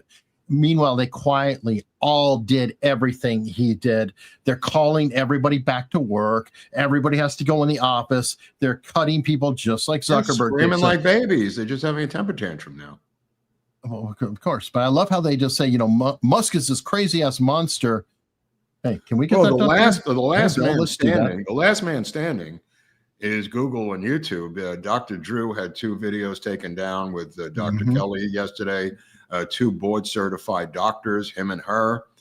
He wrote a long rant against Google and YouTube that went on for multiple postings. It trended. Dude, it trended. Oh, good. It was trending this morning, and he put a lot of work into it. I know. I shared it out too and tagged the right people, because he didn't tag the right people. And I did see that the YouTube creators have not YouTube creators. Team YouTube is who you have to pile on. Have replied back. We sent you an email. Please check your inbox. So okay, but it's not going to stop. Yeah. It's just that, if you have to. What I'm saying is, among the big tech companies, Google is not stopping. To do this to Dr. Drew on January 5th, 14th or 13th on 2025, after everything we've been through, shows you that they are tripling down, Eric. It was symbolic what they did to Drew, to take down 2 board-certified medical doctors discussing medical information in a totally civil video, 2 videos, shows you that they're saying, go fuck yourselves. We don't care who you are. We're going to decide medical information. And we don't care if you're Dr. Drew or Dr. Kelly Victory. Well, yes, but something else is happening that you might find interesting that could be a direct threat to YouTube like we've never seen before. I hope so. You'll love this headline. Yeah, I saw that. TikTok says report a possible sale of most pure fiction.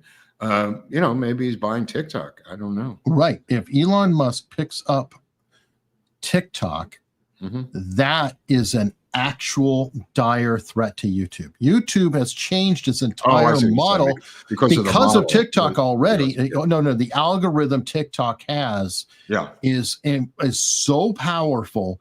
And if he can merge these together, which, by the way, puts him closer to WeChat, which he secretly wants with financials and everything rolled into one, that is a viable thing. That is a full video structure.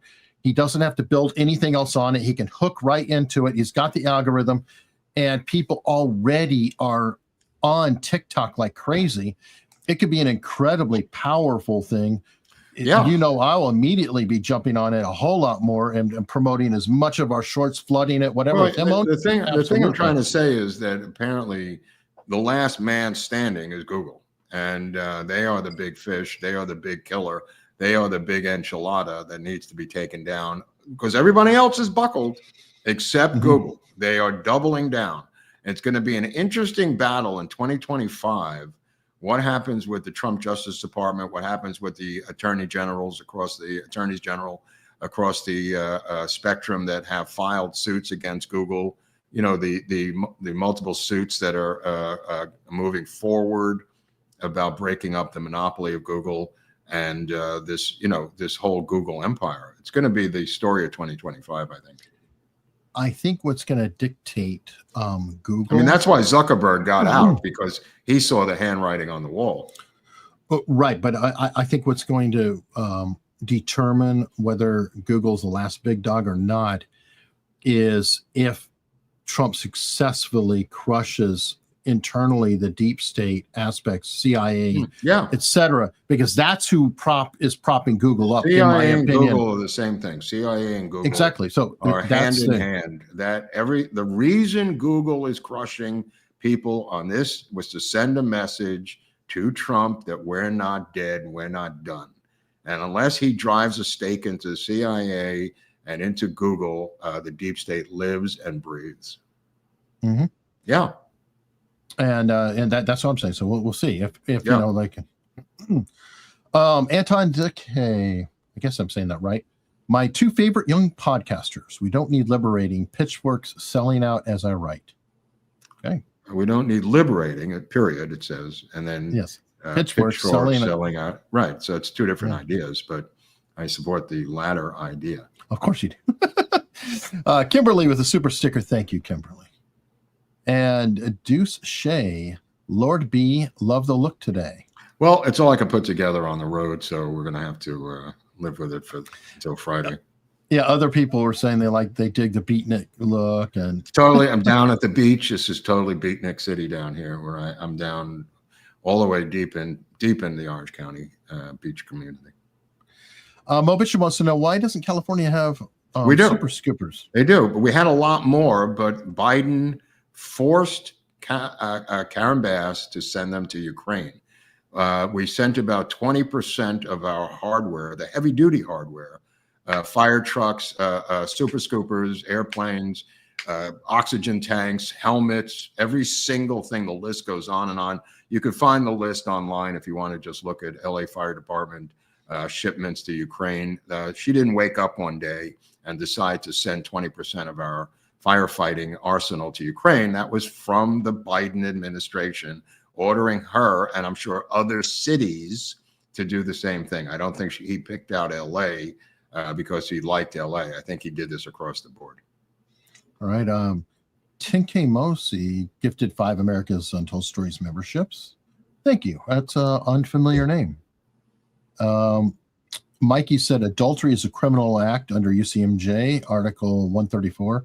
Yes, that's true. Is that for what's his face? For Hegseth?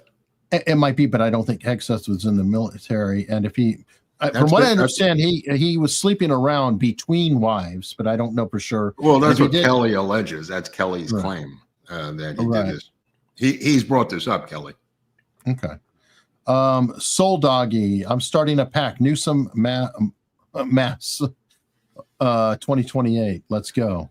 Who's Moss? By the way, Karen Bass is his, that's it. I was like, yeah. Well, that's not what it says there. But I'm saying Karen Bass, the reason they're sewn together at the hip is she is his Kamala Harris for 2028, just so people know. She is the vice presidential candidate under Newsom. That's their ticket between the two of them. Whether that succeeds, I don't know. But that's why they have hooked up with each other. She has a lot of congressional friends. She has a lot of international experience. That's why she was over in Ghana. She constantly goes through Africa from her congressional days. And Newsom doesn't have any of that experience in congressional friendships, and she does. That's why she's the VP choice for him. Could she be eyeballing governor? No, she doesn't want any part of that. I'm telling you right now, Harris is going to go for the governor's race, and Newsom and Bass are going to go for the VP and presidential ticket, with Newsom surviving this thing wounded. Keep in mind, he's got 4 years to survive this debacle, Eric. Right now. I mean, he's got 4 years to repair the damage being done right now. Let's hope he fails. Carl Burkhalter, let's hope Trump uses LA as an excuse to terminate foreign aid to Zelensky. Even Lindsey Graham won't squawk. Yeah, I don't think he needs an excuse to terminate foreign aid to anybody. I mean, but look at the money that could have gone to, filling and fixing that reservoir, that could have gone to the repairs of the fire trucks that have now been found in a repair yard of LA County somewhere, hundreds of fire trucks that are in disrepair. The benefit of this whole disaster is it's pulled back and exposed the scab underneath the scab of this Marxist, flowery, dialectic, non-pragmatic way of running a 10 million person county, and how the Sierra Club and other environmental groups control the state of California. All right. Marksman Arizona said, we voted for fight, fight, fight. Yeah, that's what I voted for. There's a barbershop in town here that has the fight, fight, fight image of Trump bloodied as their barber chair covers or sheets on. On each barber chair. It's when they cover you with the thing on the barber chair, it's that gigantic image on each chair. The sheet awesome. They cover you when you get a haircut. I got to take a picture of it. I think it was down in San Juan Capistrano, but very impressive. Thank you, Don LaRoche. Trade Ellswick. Guys, do you think without firing basically everyone above middle management in the FBI, FEMA, State Department, etc., how can we guarantee change? Remember, Clinton fired all U.S. attorneys. Prosecution of the top guy. That's how you don't need to fire everybody below. You need to prosecute the people up above who committed the crimes and incarcerate them. That's the message. And if they want to continue, they'll be incarcerated too. You don't need or can afford to fire every single person. You've got to incarcerate, indict, incarcerate, and convict and incarcerate the people who are at the top. Right. Strzok and Page, Comey cannot be allowed to get away. Wray cannot be allowed to get away. Every single one of them has got to be indicted for civil rights violations. This is not rocket science. This is not complicated. If they win, they lawyer up, they win, God bless them. But you have to send a message that this cannot go unanswered without some sort of legal retaliation. I hate to say it, prosecute all of those who Joe Biden doesn't freaking pardon on his way out. Yeah. Because he could screw everybody over and just say blanket pardons for everybody in the administration. Good, I'd indict him anyway. I'd indict him anyway. Let him go to court and get that Supreme Court to rule on it then. Go ahead. Make him go to the Supreme Court. Bayou Nola. In LA, after a hurricane, FEMA trailers can be put on your property. After Katrina, there were trailer parks, but also had trailers on their property. Yes, Okay. that's what as I mentioned. Thank you. But it was about 10%. The amount was a small percentage. I did mention that on purpose because of Katrina, and that's where it came from. So it can be done. There is a precedent for it to be done. What I'm saying is that you're talking about 10,000 structures here. This is not Katrina, men and women. This is a little bit bigger. Nevertheless, the model holds. It's the same model. If they want to have the trailer on their property, I would drop it in with one of those giant what are those big whirly birds that they have? Chinook? The Chinook, bring on the Chinooks and drop them in there. You know, by the way, they brought in the National Guard. You know, they came storming in the National Guard. There's 400 guys standing next to a Hummer. There's 2 guys at each Hummer just standing there smoking a cigarette. They're not helping anyone. They're not lifting anything. They're not rescuing anybody. They're not helping the fire department. They're merely as a checkpoint. 400 for a 10 million person county. And that's what Gavin Newsom did to help out the citizens of LA. Because if there were a lot of them, they might actually catch the looters. And that would be awkward, Eric. Freddie65, the Rumble Rant, said, all I care about is Mayor Bass has consulted with Prince Harry and wife. Yeah, I mean, the Netflix special is going forward with Meghan Markle, and people are not happy about it because she doesn't give a shit. I mean, the Lakers played last night. I mean, obviously the Rams went out of state and played in Arizona, but the Lakers and the other team played down at which used to be the Staples Center. Now it's called Crypto.com Arena. One of the craziest, I forget the name of the other arena, but the one that was the Staples Center is now Crypto.com Arena. Possibly one of the most bizarre sports names in the history of sports. But nevertheless. Did that all start with Wrigley Field? There are others, but Wrigley Field, no, there were others. I mean, Ebbets Field is older, and that was named after Ebbets, who owned Charles Ebbets, who owned the Dodgers of Brooklyn. It's not that bizarre. It's not that bizarre. But no, I'm but saying I meant a company name, you know, versus a person. Well, Wrigley was a real person, though. I mean, Wrigley was the guy who owned the gum, and he bought the Cubs to promote the gum, as we covered in the episode. And Ebbets was the owner of the Dodgers, blah, blah, blah. But I'm talking about a bizarre name for an arena. You know, they have these banks that started to own them to buy the rights, you know, the naming rights. But the strangest one has got to be, you know, cryptocurrency.com arena. I mean, holy crap. Wow. The crypto. I mean, they call it the crypto here in LA, but I mean, what the fuck? Okay, I don't know what to see above Randy, but thanks for being a member for 15 months. And I think this is a story. Well, you sent me a video on this. I didn't get a chance to see it. David March was saying, saw Piers Morgan, Dennis Quaid for governor of California. I believe the form of the destroyer will come as Kash Patel as FBI director. Yeah, I agree. I trust. I trust Patel and what's his face at CIA going in there, who used to be assistant national security director. I trust the two of them. Tulsi Gabbard, I don't trust her as far as I can throw her. I like Cash, but have you noticed his official photo? Looks like he's startled. Oh, he always has those. Yeah, he always has those. Those photos crack me up. Yeah, like, I don't know. He's got. It might be some hyperthyroidism or something. I don't know. It's just. Don't forget, Barbara Bush had that too, Eric. Okay, I did forget.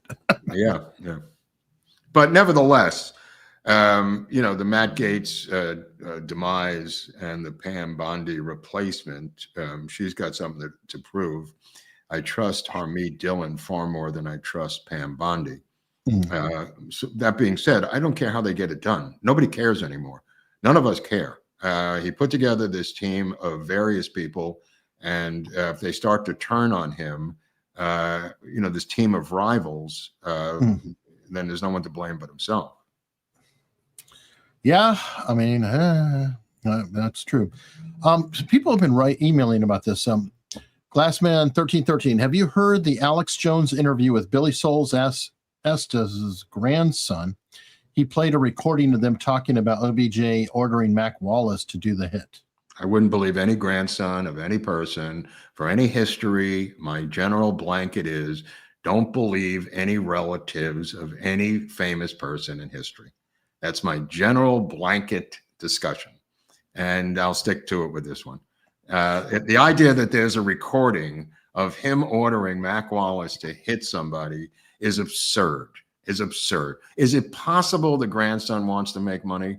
Is it possible the same thing happened with Giancana's nephew? I mean, there's a long list of these, Eric, and you're aware of them too. Right. I think Hunt's kid, you're starting to believe in a little bit more. But even the Hunt's kid, I mean, they were broke. They needed the money. And his father acknowledges that in his so-called deathbed confession. I mean, did Hunt know more than he revealed? Absolutely. But this thing here, I'd be highly speculative about that. All right. And it's not necessary because we kind of know what happened. This is true. UPenn CT, if Elon buys TikTok, will every single keystroke on your phone, not just TikTok ones, still go to China? No, that would no. That's the point of it is it has to be housed here. All the data has to be here, but it's kind of misleading because it's not only TikTok that's sending our data to China. A lot of data is going to China from everybody, and they're just, sending it there, and they love it as long as everybody's focused on TikTok alone. Well, they can kind of keep doing it, and a lot of them just sell it. But it definitely will not. Let me see. Oh, I had this Menendez story that you sent me.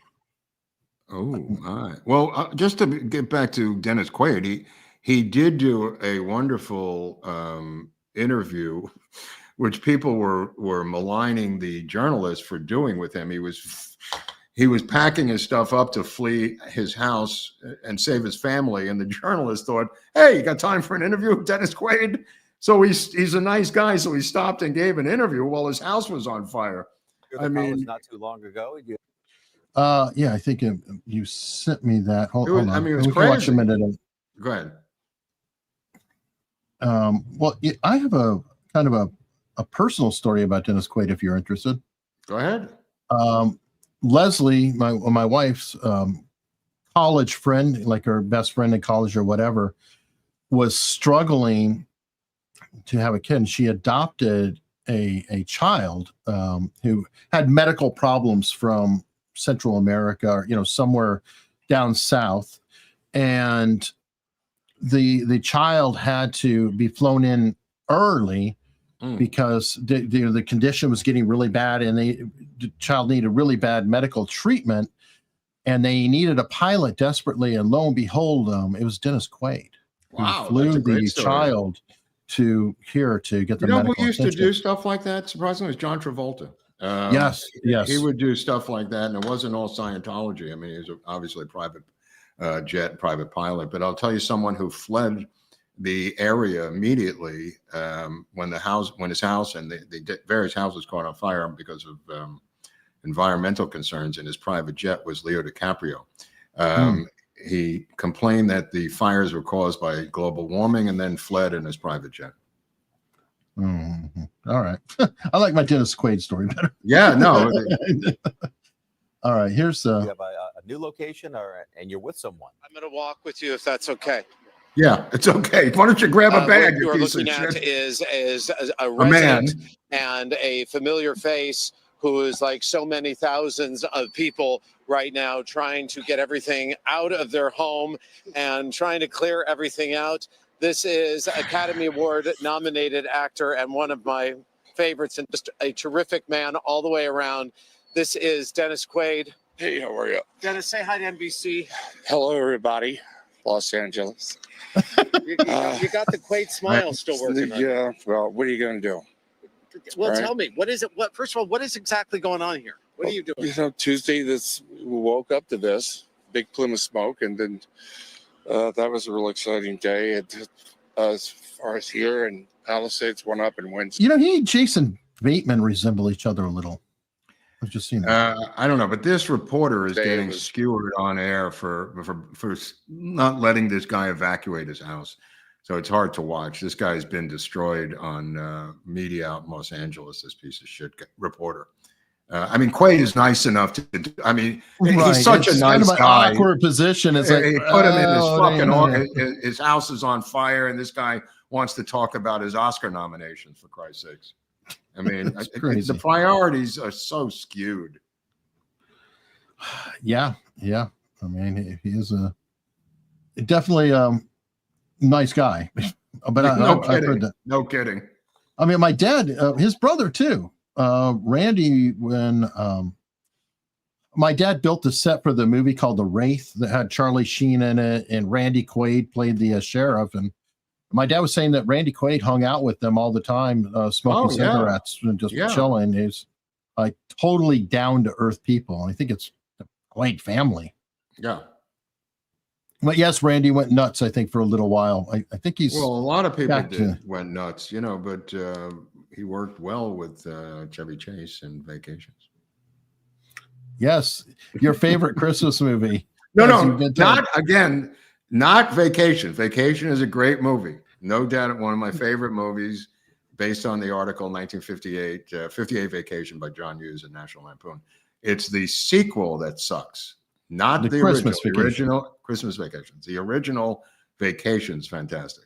Absolutely fantastic. I remember liking European Vacation, but European is even worse. I was a teenager and I don't remember it. Yeah, that one. No, it's even worse.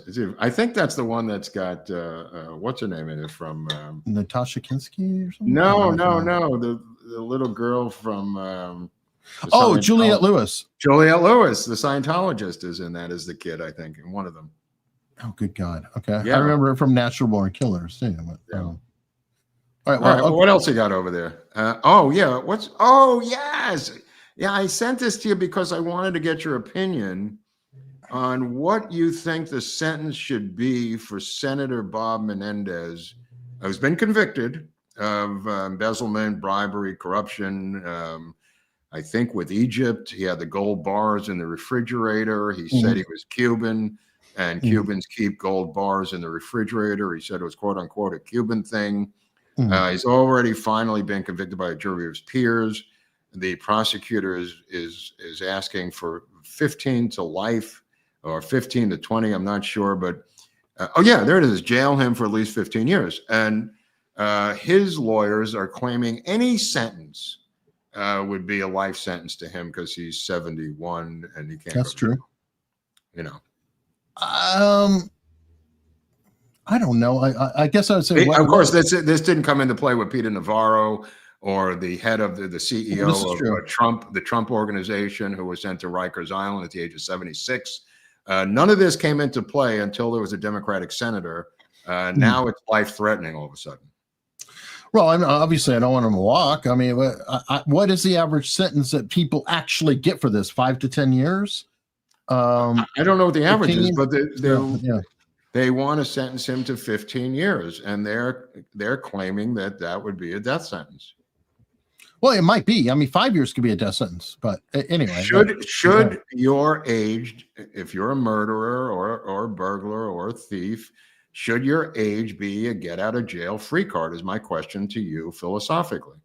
Should your age determine your sentence? And I'll wait over here for your answer. It depends. I'll wait until hell freezes over, Hunley. Again, it depends on the crime. When you say murder, no, obviously not, because you're going to be life whether you're. No, don't say obviously not, because that's been used also in murder cases. I'm sure it has, but of course. Again, I'm not going to do My that, question to you is: do you meet the specs of the crime and the punishment, or do you use age to get out of jail free?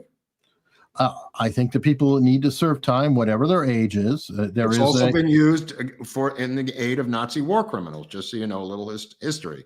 Well, there you go. Well, I was going to say, in fairness, I could counter the argument and say, well, you've already had a good run. Well, that is the counter. The question is, you've been free. No. You've been out all this time. So, using the same argument that you put away, well, you've been living free doing all this shenanigans. That counter argument has been used as a counter argument. The question comes down again, how much of a sentence should Bob Menendez, United States Senator from the great state, the Garden State, of New Jersey receive for his extensive bribery and corruption. I'm saying whatever the average sentence is, he should receive. Well, you don't get sentenced to the average sentence. I mean, you get sentenced to a sentence based on the guidelines that are in print. Oh, exactly. So there you go. Yeah. I mean, Well, it it says 15 years. That's why I'm bringing it up. If that is what the law dictates, is that is automatically 15 years, whatever. Then right, they want probation. Well, that's no, obviously not. Okay. All right. But, well, let's see what happens. If you countered it, it's going to happen this week. earlier. It's going to happen this week. That's why I'm bringing it up. So we'll have an answer for next week's show. Okay. Well, I was going to say that if they said 8 to 10 or something, I wouldn't be crying completely. It's like, yes, he needs time. He needs real time, and we'll see if he gets real has to time. be 15, whatever. I don't know if he will or not. I hope he is. And then let me see. I think this might be our last story here. I didn't tell you about this, but this should come as no surprise to anyone. Our New Orleans attacker, the ones who drove the vehicle, searched for the Germany car attack and Mardi Gras. So all you people who hate guns, they've already solved this gun issue in Europe, do a lot of damage with vehicles, and they proved it in Germany and everywhere else. And here we go. We've got this guy here. Did I pull that story that they had the video of him with the Ray-Ban meta glasses? I read it. Oh, that's I did creepy read that stuff. story with the glass. If you look in the lower right-hand side is the group that they picked up in Santa Monica this week. That photo there on the right-hand side are the perps that they've arrested. Oh, okay. These are the guys, and they're not together. I mean, these are separate people. I mean, there may be some the woman in the middle. They look bottom. nice. Yeah, look at this group, this rogues gallery of cats, who in the middle of the biggest disaster possibly of the century, it's a new century, so it might be the biggest disaster of the century, have decided that I am going to loot the homes of these people. And this is what they look like, folks. These are your new American citizens who, if they do get a blanket pardon from Biden, which he's proposing for illegal aliens, I'm presuming some of these people are illegals. Odds are some are. I'm sure some of them are. They're not. None of them are from Santa Monica, according to the authorities. You know, the guy, it's so funny because the guy who they arrested for impersonating a fire department firefighter, local media decided that they had to blur out his face. Well, the Daily Mail doesn't play by the same rules. So not only do they show the guy, they identify the guy. Like, what is the problem? And it's just a social problem out here where they don't want to, show a guy who's been arrested and say this is the guy's name. It's not a crime to say this guy was arrested. It's Jack Green, who lives in Utah, and he was arrested impersonating a firefighter, allegedly. He's sitting there with the firefighter's outfit on in handcuffs, for Christ's sakes. Mark, I was applying. I was trying to find a unit and see if I could help out. Allegedly, he was accused of looting homes dressed as a firefighter. But here, they go to such lengths to cover their identity of the criminals. Now, the reason I'm mentioning this is because they've made no attempt to cover up the identity of the people who lost everything, their children, their faces, they're in tattered clothes. No attempt to hide the identities of any of these distraught, depressed, overwhelmed people who have been savaged by this fire. There's everybody. There's their children. There's the grandmother in a ripped, pajamas. But a criminal? Oh my God! We better cover up his face, Bob. Wow! Amazing standards of insanity. Go ahead. I just saw this. A freaking coyote at an Aldi. What's he doing in there? I don't know. Is he grabbing it with his arms? Yeah. Oh, Jesus. Yeah. Oh my Chicago. God. This is Chicago, dude. Dude, look at the size of this thing. Yeah, it's a coyote. It's a normal. He's grabbing it by the tail. He's got to stun this thing. What is he doing? I Why don't is know. he doing this? His legs are completely exposed. He doesn't inject Well, it. Or I don't think that cops in Chicago necessarily are great coyote handlers. Well, It's they probably do have animal handlers there, like animal control. Sure, the police, they have them here in L.A. The people who have to deal with pit bulls. You know, when you go to a crime scene to put down the dog, I mean, you don't grab it by the tail. Never seen that done before. I mean, that's a wild coyote, for Christ's sakes. Yeah, I mean, that's crazy. Well, he doesn't look pleased. There you go. Oh, my good God. Oh, okay, he was taken to wildlife rehabilitation. I mean, even he didn't go to jail. He was robbing a supermarket. Hey, even Wile E. Coyote gets away. It's Chicago, dude. Crime's legal there too. Even Wile E. Coyote doesn't go to jail. Oh my goodness, that is crazy. All right, Jan McGill, did you watch Lex Friedman's interview of Zelensky? Lex has plans to interview Putin too. Will there be peace? So one spook interviewed another spook, one deep state interviewed another deep state. What do I gain from this interview? Yeah. What do you get? What do I get from this, Eric? Well, I don't know. I mean, it's like a dog and pony show. Yeah. And Lex is kind of odd. He's okay, but he worked in robotics and intelligence. He kind of comes off like an android sometimes. I don't know if you've noticed that. No, he looks very, very sedated. Piers Lord Phillips. Good to see the Native Americans so prominent among Trump's nominees: Vivek, Kash, Harmeet, and Jay. Well, I think didn't he win the Native American vote? I mean, we talked about this a couple episodes back. He's been sarcastic. They're Indian descent. I'm talking about the Native Americans, though. Well, I don't think he won them. He just made gains. Well, the gains seem to have been enormous, though. He made gains in every single category, but he didn't win. You know, like he doubled black support for normal, but that's still, he lost 70% of them, 130 or whatever it was. Yeah. So, but it all adds up. Steve McMahon, I work security 3 miles from downtown Chicago, and we have coyotes all over the place. Wow. Intercity proper down in tracks. Well, I guess Illinois is very rural, outside surrounding Chicago, so that's not so far-fetched. Well, coyotes are everywhere. Rogan had on like this, coyote expert, and Randall Miller, I think his name was, and it's really, really fascinating. Like with the coyotes, if you go out and hunt them, their population grows. Whoa! Because they have like a mechanism, and when they're doing their calls, it's almost like a roll call. And so if a female coyote is going to have like 1 cub or 2, if the calls aren't right, they might have 4 to help compensate. So every time they're so smart. Oh, they really are brilliant. They try to get my friend's German Shepherd, and they send a decoy across the yard that he follows the decoy into a pack of coyotes that jumped him, the German Shepherd. And the decoy was like a decoy rabbit to lure him into this section of their land that they were waiting for him, 6 others. And the 6 others jumped the German Shepherd, and it was on. He survived. He survived the German Shepherd. But the idea that they have a decoy coyote is just crazy. Crazy. Dude, it gets even better. It's not even always a coyote. I don't know. Have you seen the video going around with the coyote and the badger hanging out? Well, apparently in nature, and they've done studies on it, because I looked it up because, it's like a crazy meme video. You're like, that's a wild coyote. It's game cameras, and they show the coyote kind of its top is running and jogging with the badger.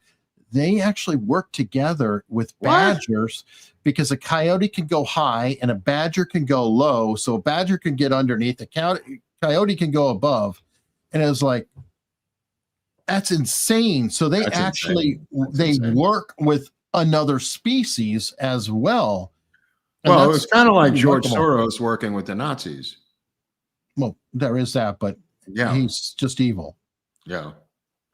Well, while we're getting on hot topics that YouTube doesn't like, we really need to be shifting over to locals. and I hope people consider following us there, because you could be a member there for free and even better support us. Get the Oswald audio drama. We'll be starting to work on the LBJ script probably within the next Is Mac month or Wallace so. in that script? I think I don't know if he's in episode 1, but I'm sure he probably is, because that's a, well, I don't know. We'll see. I forget if Mac Wallace is in there or not. But that is another thing that's on offer, PDFs of rare books, things like that. I do an exclusive grill stream, which is kind of a hangout every Saturday. Hope you consider at least become a member. It's free to be a member.